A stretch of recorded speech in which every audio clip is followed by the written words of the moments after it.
interviewing the 8 times world memory champion, that's Dominic O'Brien.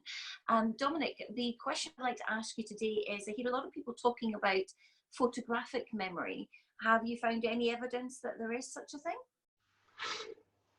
In a word, no. And it's an interesting question. It's something that concerned our dear friend Tony Bazan when he co-founded the Memory Championships back in 1991 with Ray Keane. I said to Tony, what if somebody comes along with photographic memory, because we have to memorize sheets of decimals, you know, each sheet has got 1,000 numbers, and what if somebody came along, looked at it in a split second and was able to reproduce all 1,000 digits perfectly? So he said, yeah, that is a bit of a problem, isn't it? We might have to disqualify someone who's gifted in that way. But to this day, what is it? We've never found anybody with that ability, not even close. Each of the competitors use a system of some sort, whether it's the journey method or link method. So you have to code information. So I'm not sure if in fact it exists. It's otherwise known as an eidetic memory.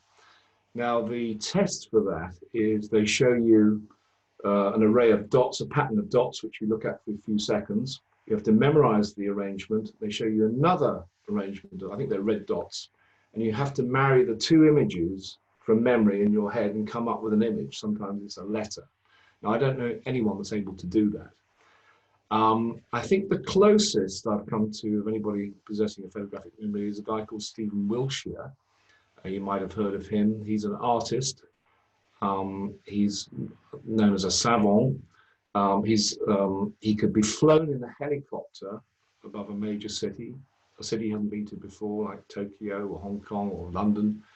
And for 20 minutes, he looks at the landscape. When he comes back down to Earth, the next 4 days, he can reproduce in immaculate detail everything that he saw on that 20-minute journey. And his pictures fetch a lot of money. So how he's able to do that, nobody's quite sure. He didn't start speaking until he was 6 years old. In fact, the first word he said was paper, because that's obviously what he wanted to do, to start drawing. So he's vaguely also autistic, but this incredible ability. I wouldn't call it photographic memory as such, but he has a way of a landscape having a huge impact on his visual memory.